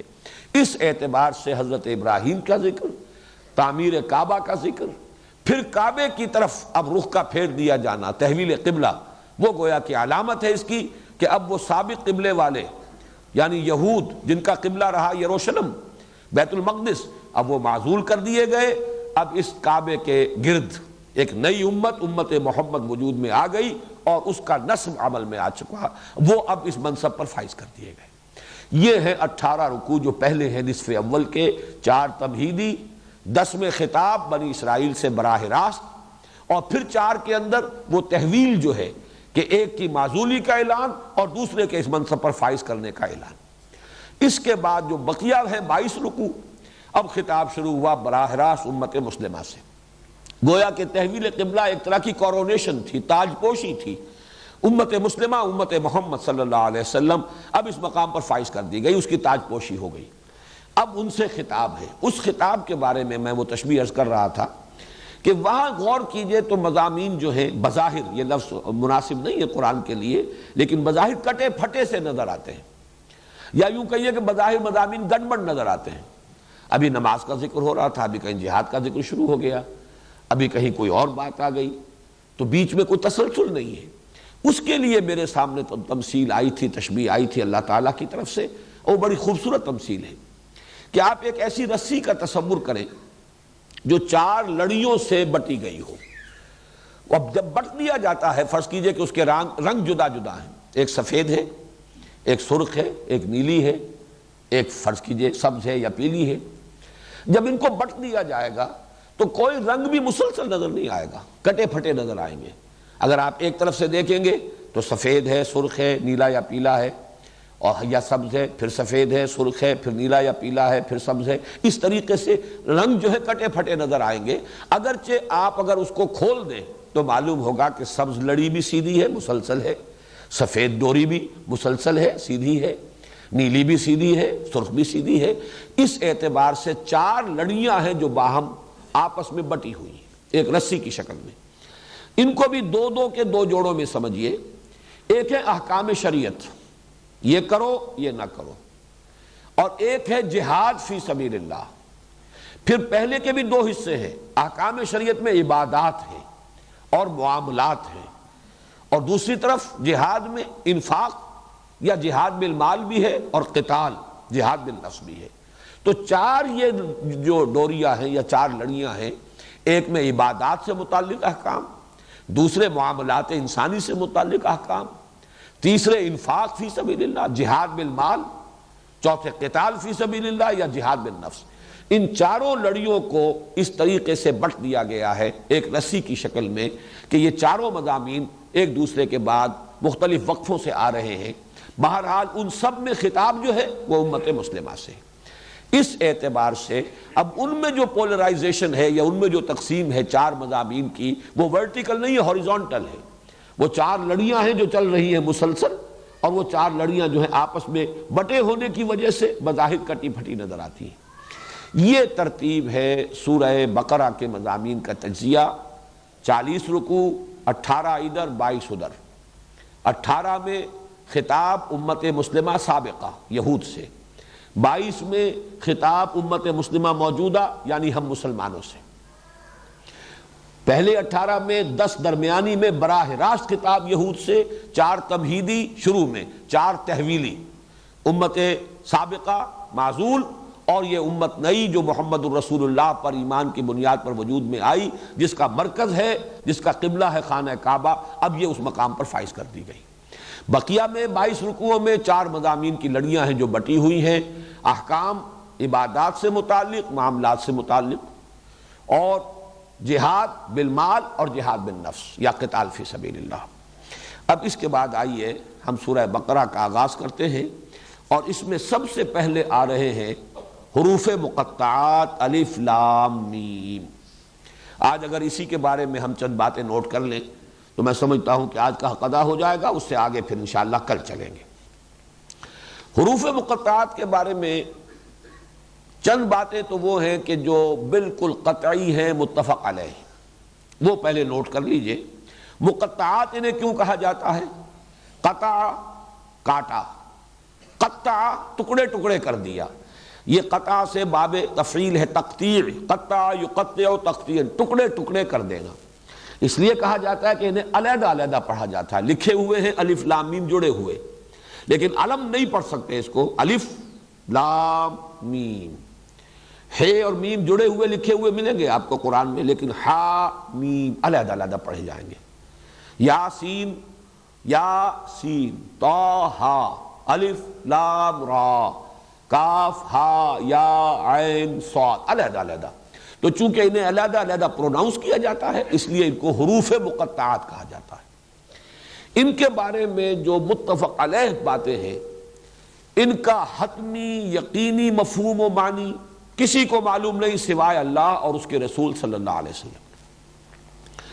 قال و اقول بہت ہے، لوگوں نے رائے دی ہیں، اپنا اپنا ذوق ہے، اپنے مزاج کی مناسبت سے باتیں کہی ہیں، لیکن اس پر تقریباً اتفاق ہے کہ ان کا یقینی حتمی مفہوم کسی کو معلوم نہیں، یہ ایک راز ہے اللہ اور اس کے رسول کے مابین۔ اسی اعتبار سے بعض حضرات نے کہا کہ یہ ایک طرح سے کوڈ ورڈز ہیں، جیسے کہ کسی میسج کو کمیونیکیٹ کرنے سے پہلے کوئی کوڈ ورڈز دیے جائیں تو شاید حضور صلی اللہ علیہ وسلم کو پہلے یہ الفاظ پہلے جو ہے کمیونیکیٹ کیے گئے ہوں اور اس کے حوالے سے صورت نازل ہوئی ہے تو یہ گویا کہ ایک سند کے درجے میں وہ الفاظ وہ حروف جو ہیں اس کے ساتھ آئے ہیں۔ واللہ عالم یہ بھی صرف ایک قیاس ہے، کنجیکچر ہے، اس کے سوا کچھ نہیں۔ البتہ دوسری یقینی بات یہ ہے کہ حضور صلی اللہ علیہ وسلم سے ان کے معنی اور مفہوم کے ضمن میں مرفوعاً کوئی قول منقول نہیں ہے۔ حضور نے نہیں بتایا کہ اس کے یہ معنی ہے، اگر ہوتے تو یقیناً اس کے بعد ہمارے سر تسلیم خم ہوتا، ہم اس کو تسلیم کرتے، لیکن حضور نے ان کے معنی نہیں بتائے۔ اسی سے ضمنی طور پر ایک بات اور جو ذہن نشین کر لیجئے کہ عربوں کا ایک خاص مزاج تھا، وہ ہم یہاں سے انفر کر سکتے ہیں۔ وہ عمل کی طرف ان کا دھیان زیادہ تھا، توجہ زیادہ تھی، جن چیزوں کا کسی عمل سے تعلق نہ ہو اس کے بارے میں انہوں نے حضور سے سوال بھی نہیں کیا۔ یہ تو ہمارا جو ایک انداز ہے خاص طور پر، اور یہ عجمی انداز، ایرانی ذہن بلکہ پورا آریائی ذہن، یہ کہا جاتا ہے کہ سیمیٹک جو سامی نسلیں ہیں ان کے اور آریائی نسلوں کے مابین یہ بڑا فرق و تفاوت ہے مزاج کا۔ آریائی قوم جو ہے، اقوام جو ہیں اور آریائی نسلیں جو ہیں ایرینز، وہ بڑے منطقی لوگ، بال کی کھال نکالنے والے لوگ، وہ علمی کھود کریت کے اندر لگ جانے والے لوگ، اور سیمیٹکس جو ہیں ان میں ان چیزوں سے زیادہ مناسبت نہیں بلکہ عمل کی طرف ہے، وہ زیادہ ایکشن اورینٹڈ ان کا مزاج ہے۔ تو یہ چیز واقعتاً ثابت ہوتی ہے کہ صحابہ کرام نے بہت کم سوالات کیے ہیں حضور سے صلی اللہ علیہ وسلم ان چیزوں کے بارے میں جن کا تعلق انسان کے عمل سے نہیں ہے بلکہ وہ صرف کسی علمی نوعیت کی چیز ہو، جس کی ایک بڑی نمایاں مثال میں نے بارہا بیان کی ہے، اس حدیث میں سامنے آتی ہے جو حضرت علی سے مروی ہے، حضرت ترمذی کی روایت ہے، فرماتے ہیں کہ حضور نے ایک دفعہ ارشاد فرمایا انہا ستکون فتنۃ، ان قریب ایک بہت بڑا فتنہ رونما ہوگا۔ اب حضور نے تو یہ خبر دے دی۔ حضرت علی فرماتے ہیں کہ میں نے سوال کیا مل مخرج منہا یا رسول اللہ، اے اللہ کے رسول اس سے نکلنے کا راستہ کون سا ہوگا؟ اب یہی وہ فرق نمایاں ہو جاتا ہے۔ میں یہ کہا کرتا ہوں کہ اگر ہم ہوتے تو ہم پوچھتے وہ کب ہوگا، کیوں ہوگا، کدھر سے آئے گا، کیسے آئے گا، کس صورت میں آئے گا، کچھ نہیں۔ یہ سارے سوالات جو ہیں یہ علمی نوعیت کے، معلوماتی نوعیت کے، کب، کیوں، کیسے، کدھر سے، یہ سارے کچھ نہیں پوچھا۔ حضرت علی نے پوچھا وہ چیز جس کا تعلق عمل سے ہے، اس سے نجات کی راہ کون سی ہوگی؟ بس آپ نے فرمایا فتنہ ہوگا، ہمارے لیے کافی ہے۔ اب عملی اہمیت جو ہے وہ اس سوال کی بل مخرج منہا یا رسول اللہ، اللہ کے رسول یہ بتائیے اسے نکلنے کا راستہ کون سا ہوگا؟ تو اس کے جواب میں جو حضور نے پھر ارشادات فرمائے ہیں وہ مدح قرآن اور قرآن مجید کی تعریف، اس کے اعتبار سے واقعہ یہ ہے کہ بہت بڑا خزانہ ہے، وہ یوں فصاحت کا، بلاغت کا، ادبیت کا، اور پھر حکمت کا، علم کا، معرفت کا بہت بڑا خزانہ ہے۔ بہرحال یہاں صرف یہ نقطہ بیان کرنا تھا کہ اس سے معلوم ہوتا ہے کہ صحابہ نے بھی پوچھا نہیں ان کے بارے میں کہ یہ الفاظ کیا ہیں۔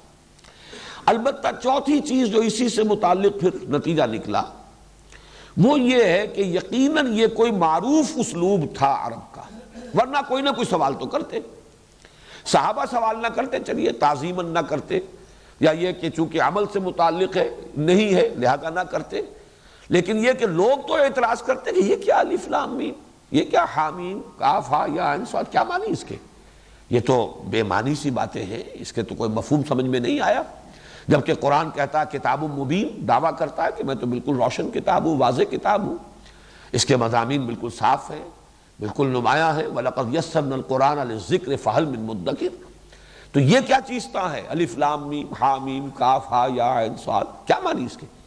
لیکن یہ بھی ثابت ہے کسی نے اعتراض نہیں کیا۔ اس کا مطلب یہ ہے کہ یہ ان کے ہاں معروف اسلوب تھا. ان کے ہاں خطیب شاید خطبہ دیتے ہوئے پہلے اس طرح کے حروف کو بول کر، کوئی مناسبت بھی ہو سکتی ہے، وہ میں عرض کروں گا اس کے بارے میں کیا کیا مناسبتیں لوگوں نے اپنے جو بھی ذہن کی جو رسائی ہے اور جو بھی جولانی ہے فکر کی اس کے اعتبار سے بیان کیے ہیں. تو ہو سکتا ہے کہ اس زمانے میں یہ ایک معروف اسلوب ہو، اور اسی وجہ سے مشرکین نے، کفار نے، معاندین نے، دشمنوں نے کوئی اعتراض نہیں کیا. حالانکہ جیسے کہ تیسرے رکوع میں چل کر آ جائے گا، بعض اعتراضات انہوں نے کیے کہ یہ کیا ہے قرآن مجید میں مچھر کی تشبیہ دی جا رہی ہے، مچھر تو بڑی حقیر شے ہے، کہیں مکڑی کی تشبیہ دے دی گئی ہے. اس کا جواب دیا گیا کہ تشبیہ کا حسن تو اس میں ہوتا ہے کہ جس چیز کے لیے تشبیہ ہے اس کے ساتھ مناسبت ہے کہ نہیں ہے، نہ یہ کہ کوئی شے حقیر ہے.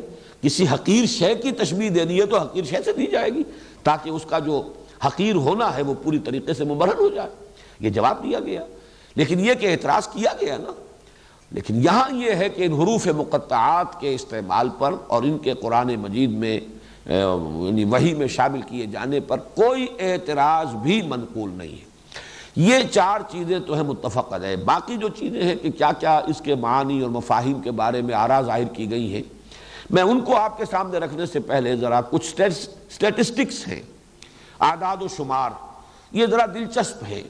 یہ تو میں نہیں کہتا کہ ان کے معانی اور مفاہیم پر ان سے کوئی روشنی پڑتی ہے، لیکن یہ ہے کہ یہ اگر سامنے ہو تو ہو سکتا ہے کہ یہ بھی ان چیزوں میں سے ہوں حروف مقطعات جن کے حقائق شاید آئندہ چل کر روشن ہو جائیں.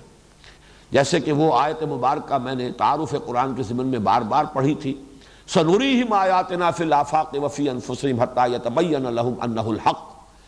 ہم اس اپنی نشانیاں واضح کریں گے، کھولتے رہیں گے اور دکھاتے رہیں گے ان کو آفاق میں بھی انفس میں بھی، یہاں تک کہ یہ بات واضح ہو جائے گی، ان پر مبرہن ہو جائے گی کہ یہ قرآن حق ہے.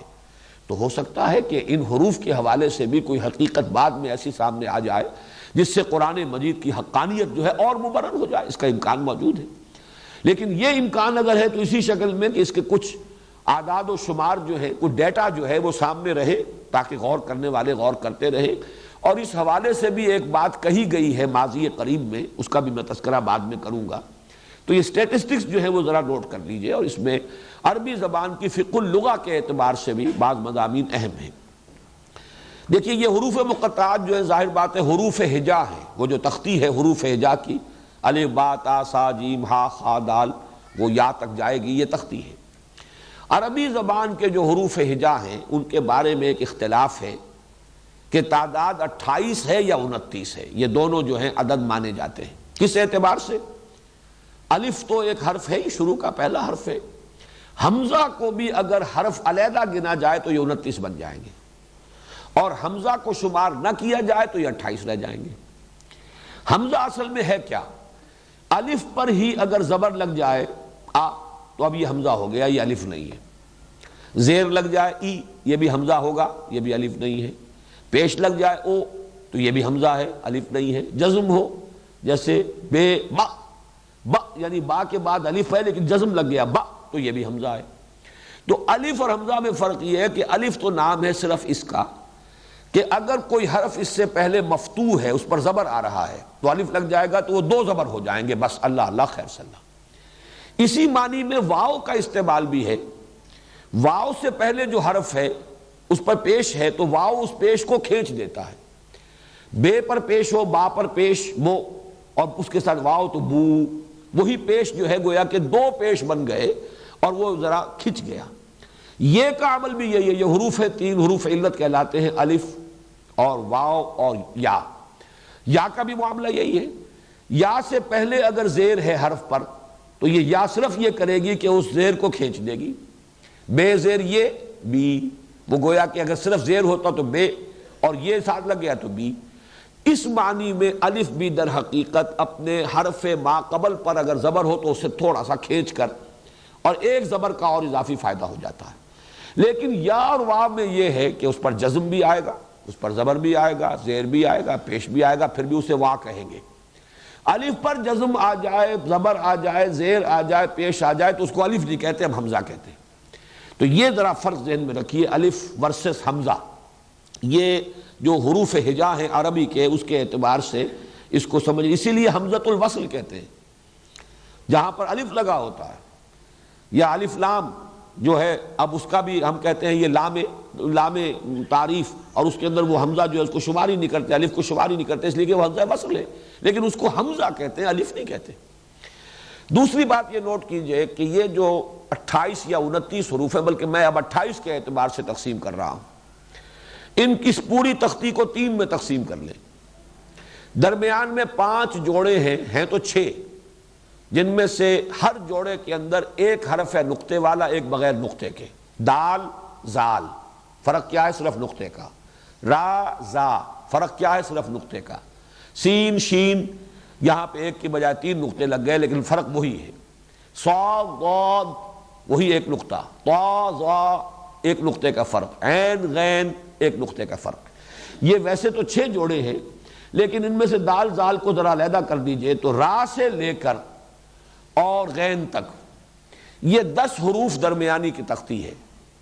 ان میں یہ نوٹ کر لیجئے کہ ان میں سے نقطے والا حرف نہیں لیا گیا حروف مقطعات میں، بغیر نقطے کا لیا گیا ہے۔ را ہے، زا نہیں ہے، سین ہے، شین نہیں ہے، صاد ہے، ضاد نہیں ہے، طا ہے، ظا نہیں ہے، عین ہے، غین نہیں ہے۔ ان 5 جوڑوں میں سے 5 حروف جو نقطوں کے بغیر ہیں وہ حروف مقطعات میں شامل ہیں، اور جو نقطے والے ہیں وہ نہیں ہیں۔ کیوں نہیں ہے مجھے نہیں معلوم، لیکن صرف ایک آبزرویشن ہے، مشاہدہ ہے، یہ اس کی ایک جس کو میں کہہ رہا ہوں کہ یہ اعداد و شمار ہے، سامنے رہے تو شاید اس کے حوالے سے اگر غور کیا جائے تو کوئی حقیقت بعد میں کھل جائے، واللہ عالم۔ اب ادھر 9 حروف رہ گئے، الف با تا سا جیم ہا خا دال زال۔ ان میں سے صرف 2 حروف ہیں، الف اور ہا۔ 7 حروف اس میں سے نہیں آئے، حروف مقطعات میں شامل نہیں۔ جو آخری ہے 9، فا قاف کاف لام میم نون وا ہا یا، یہ جو الفاظ ہیں، یہ جو حروف ہیں 9، ان میں سے 7 ہیں، 2 نہیں ہیں۔ اس میں سے قاف بھی ہے، کاف بھی ہے، لام بھی ہے، میم بھی ہے، نون بھی ہے، صرف شروع کا فا نہیں ہے، آخر میں واو نہیں ہے، پھر یا بھی ہے۔ معلوم یہ ہوا کہ پہلے 9 میں سے صرف 2، آخری 9 میں سے صرف 2 نہیں ہے، 7۔ یہ 7 اور 2 مل کر 9 ہو گئے۔ درمیان کے 5 جوڑوں میں سے 5 جو غیر منقوط ہیں، کل 14 حروف استعمال ہوئے، اور 14 نصف بن جاتا ہے، جو میں نے ابھی عرض کیا تھا کہ اگر حروف ہجا 28 شمار کیے جائیں تو 28 میں سے 14 حروف مقطعات میں شامل ہیں، 14 نہیں۔ اب ایک اور اعتبار سے دیکھیے، it can be a coincidence, ہو سکتا ہے صرف اتفاقی بات ہو، لیکن قرآن مجید کا معاملہ ہے، ہم اس سے صرف محض اتفاقی نہ کہیں، ہو سکتا ہے اس میں بھی کوئی حکمت ہو، کہیں آئندہ جا کر وہ کھلے۔ 29 صورتیں ہیں 114 میں سے جن میں یہ حروف مقطعات آئے ہیں، اور حروف ہجا کے بارے میں بھی یہ ہے کہ یا 29 یا 28۔ 29 صورتوں کے شروع میں حروف ہجا آئے، اور 29 کا نصف تو ہو ہی نہیں سکتا، 28 ہی کا نصف ہوگا، اور وہ 14 ہیں، تو 14 حروف استعمال کیے گئے۔ 29 میں ایک ویسے ڈسپیوٹڈ ہے کہ حمزہ کو علیحدہ حرف مانا جائے یا نہ مانا جائے۔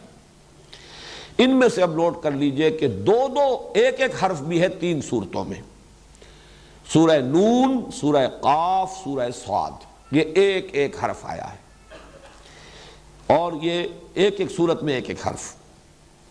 9 صورتوں میں 2 حروف آئے ہیں، حامیم، یہ 6 میں ہے، 7 میں ہے حامیم، اور طٰہٰ، تاسین، یاسین، 6 میں حامیم اور 3 یہ تاسین، طٰہٰ اور یاسین، یہ 9 صورتیں ہیں جن میں 2 حروف آئے۔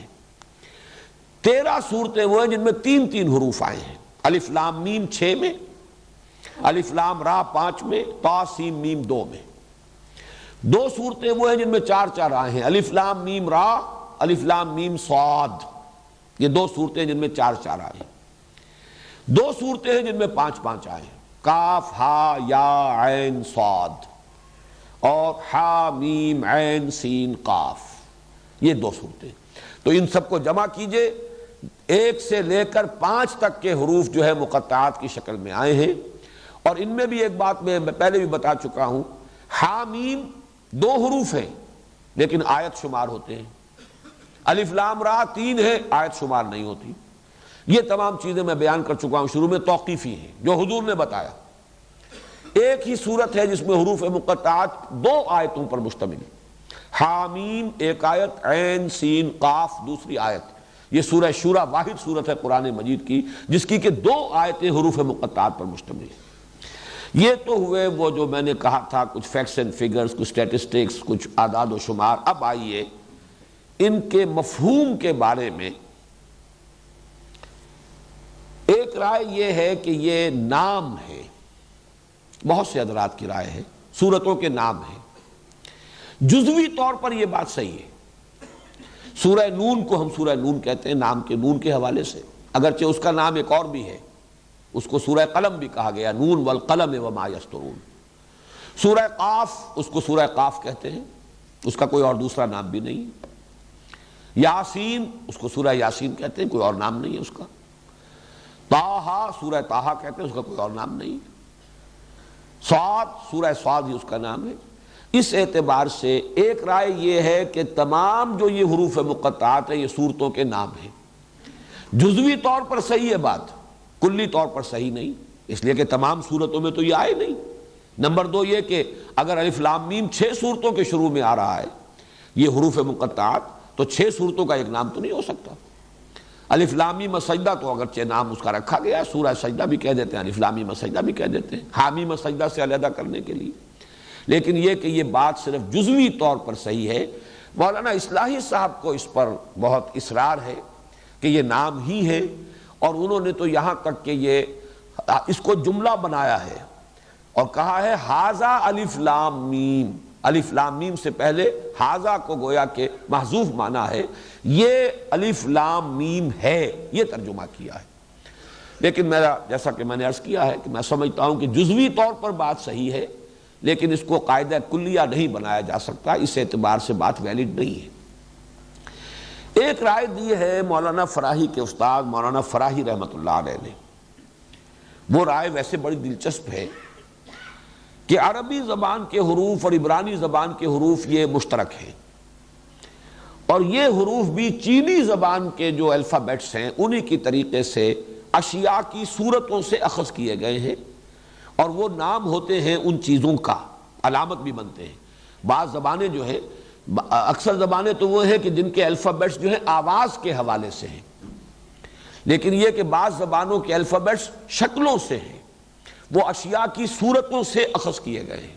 مثلا چائنیز زبان جو ہے اس وقت دنیا کی بہرحال بڑی زبانوں میں سے ہے، اس لیے کہ 1/5 جو ہے پاپولیشن دنیا میں ان چینیوں کی ہے، وہ بھی اسی طریقے سے صورتوں کی، جو چیزوں کی اشیاء ان کی صورتیں جو ہیں ان سے وہ جو حروف جو ہے وہ ماخوذ ہیں۔ تو مولانا فراہی کی تحقیق یہ ہے کہ عربی اور عبرانی کے حروف الفابیٹس جو ہیں یہ بھی اشیاء کی صورتوں سے۔ الف کچھ گائے کے سر کے مانند لکھا جاتا تھا، اور اس سے مراد بھی گائے ہے۔ بے کو بیت، بیت الفابیٹ جو آپ کہتے ہیں، الفابیٹ الف بیت، یہ بیت کیا ہے؟ یہ عبرانی کا بیت ہے، اور یہ بیت کیا ہے؟ گھر، بیت۔ آپ تصور کیجئے کسی زمانے گھر کا کیا نقشہ ہوتا تھا۔ چھت ڈالنی جب تک انسان کو نہیں آئی تھی تو گھر ہوتی تھی صرف 4 دیواری، اور یہ بے جس طرح لکھا جاتا ہے یوں بنا کر، یہ 2 دیواریں کھڑی ہوئی ہے، نیچے زمین ہے، یہ بیت ہے، یہ گھر ہے۔ با در حقیقت ریپرزنٹ کرتا ہے بیت کو، یعنی گھر کو۔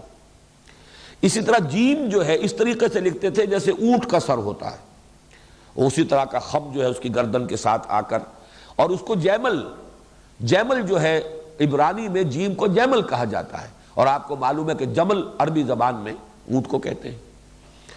اسی طریقے سے نون، نون یہ مچھلی کے مانند لکھا جاتا تھا، جیسے مچھلی کا آپ نے کبھی کسی مصور کے ہاں دیکھا ہو تصویر میں، تو بس ایک کرڈ لائن، کرڈ لائن کے ساتھ ایک نقطہ اگر تو ذرا آپ نے اوپر کر کے درمیان میں ڈال دیا تو یہ چاند تارے کو ریپرزنٹ کرے گا، اور اگر ایک طرف نقطہ ڈالا ہے تو یہ مچھلی کی شکل بن جائے گی، وہ نقطہ آنکھ کو ریپرزنٹ کرے گا اور یہ مچھلی کی صورت بن جائے گا۔ اور یہ قرآن سے ثابت ہے، نون کا لفظ جو ہے مچھلی کے معنی میں قرآن میں آیا ہے۔ وَظَنُّونِ الذَّهَبَ مُغَاضِبًا، اور حضرت یونس علیہ السلام جس کو کہ اللہ کے حکم سے مچھلی نے نگل لیا تھا، اور مچھلی کے پیٹ میں وہ رہے ہیں ایک طرح سے قیدی، اللہ تعالیٰ کے قیدی، پھر مچھلی نے اگلا ہے انہیں، تو یہ مچھلی والے، اور صاحب الحوت کہا گیا ہے سورہ نون میں۔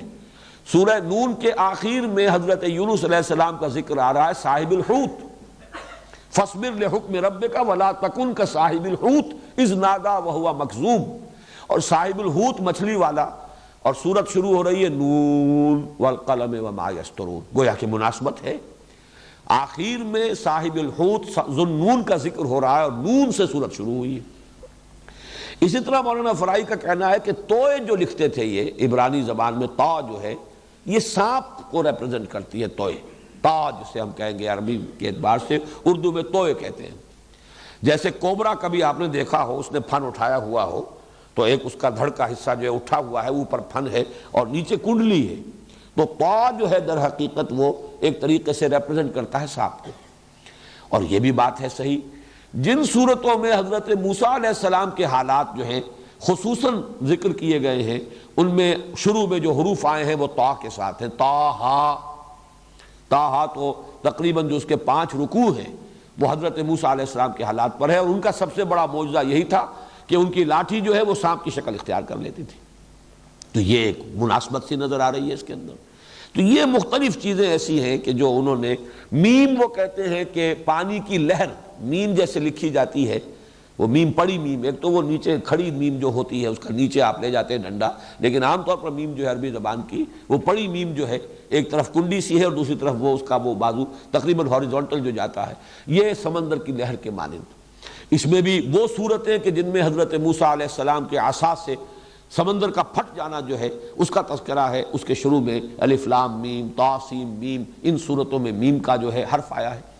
تو یہ بھی میں سمجھتا ہوں کہ ایک درجے میں دلچسپی کی بات ہے، ایک مناسبت بعض حروف میں تو یقیناً نظر آ رہی ہے، نون کی سورہ نون کے ساتھ مناسبت، تا کی تا ہا تا سین میم کے ساتھ مناسبت، یہ کافی سمجھ میں آنے والی باتیں ہیں، لیکن اس پر بھی تمام چیزیں جو ہیں وہ ایکسپلین نہیں کی جا سکتی، اسے بھی قاعدہ کلیہ جو ہے پوری بات اس کے اندر نہیں سمجھی جا سکتی۔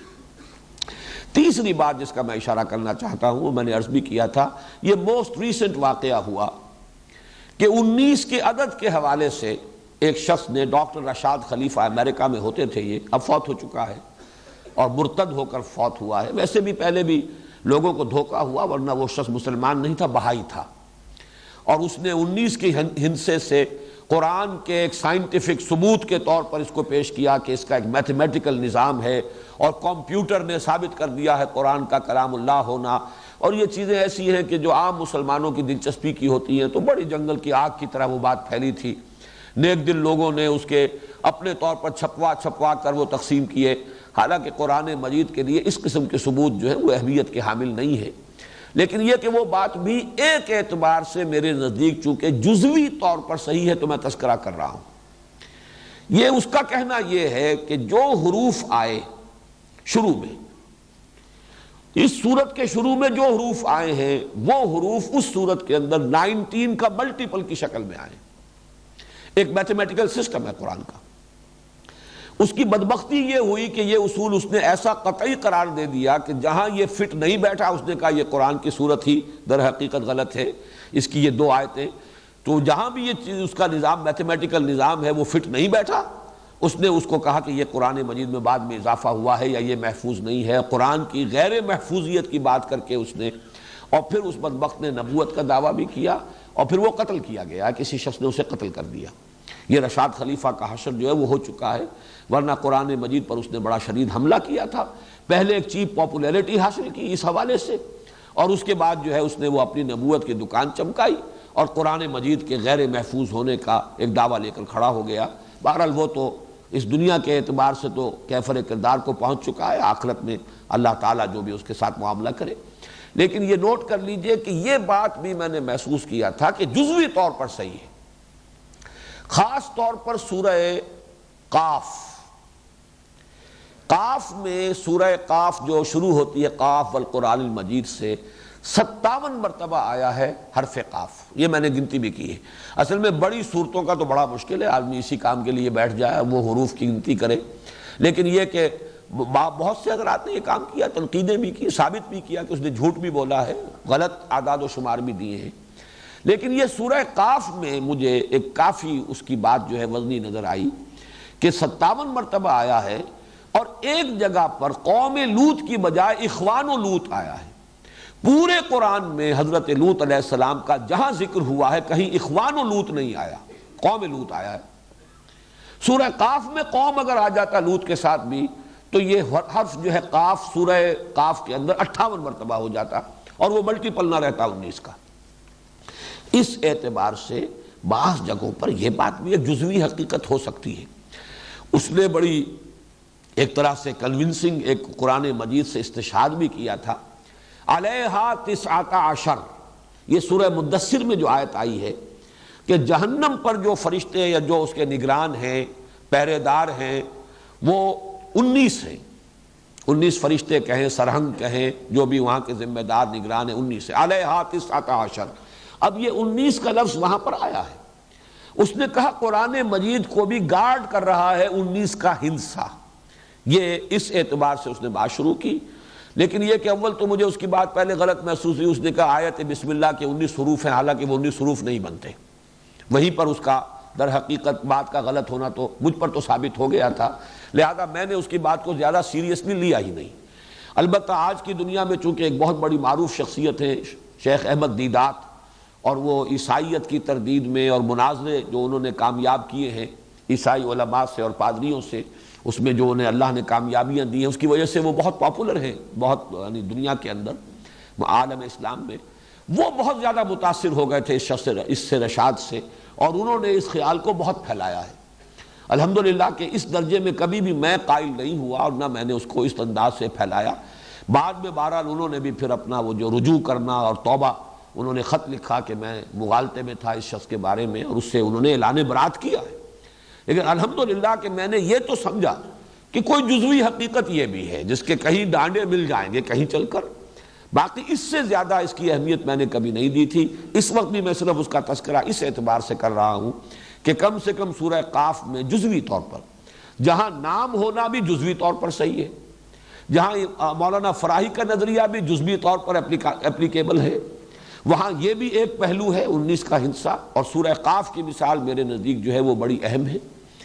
اس میں اب آخری بات جو میں کہنا چاہ رہا ہوں وہ یہ ہے، اور یہ بڑی مثال ہے اس کی، کہ چاہے حبر الامہ کا قول ہے لیکن اسے بھی امت میں قبول حاصل نہیں ہوا۔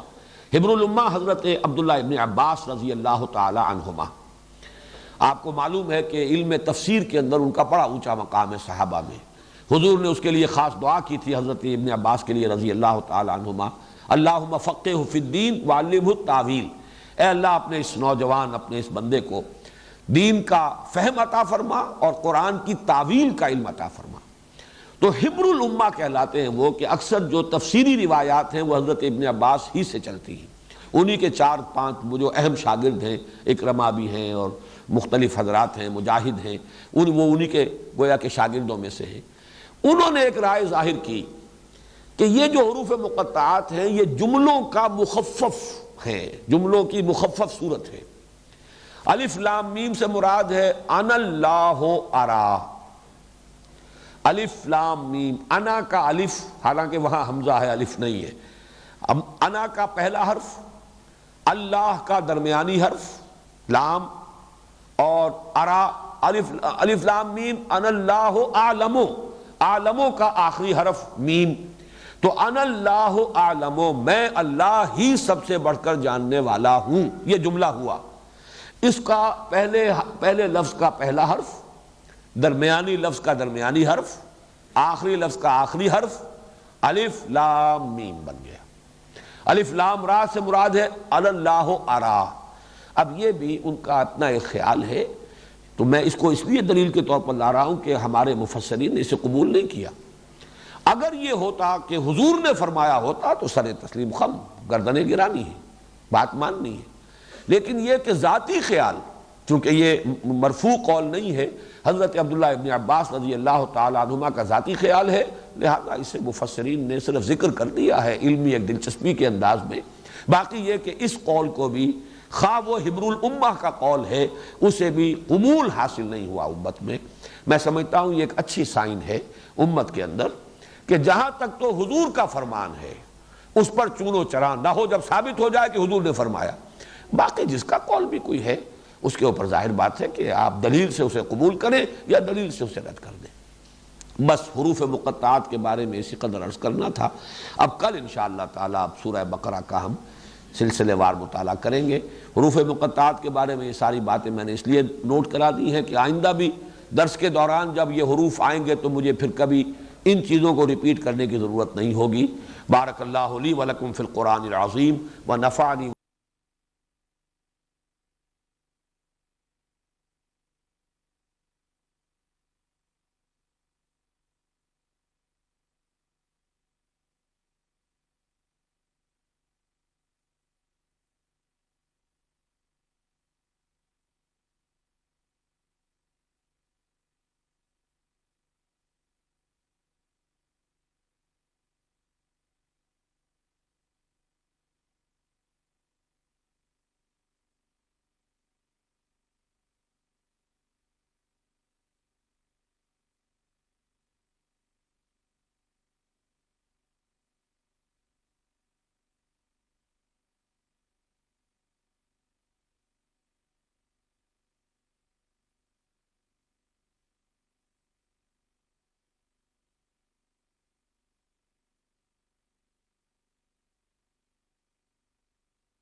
نحمده ونصلي على رسوله الكريم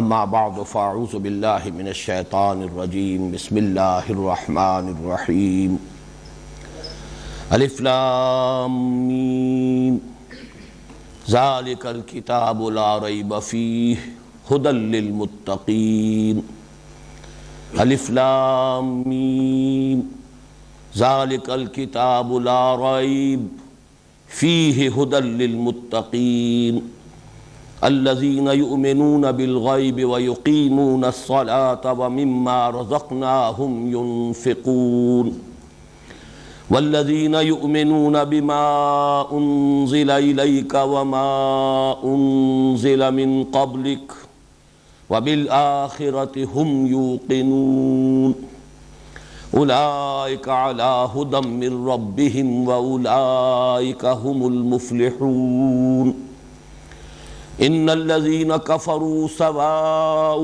علیہم اانذرتہم ام لم تنذرہم لا یؤمنون ختم اللہ علی قلوبہم وعلی سمعہم وعلی ابصارہم غشاوہ وَلَهُمْ عَذَابٌ عَظِيمٌ صدق اللہ العظیم۔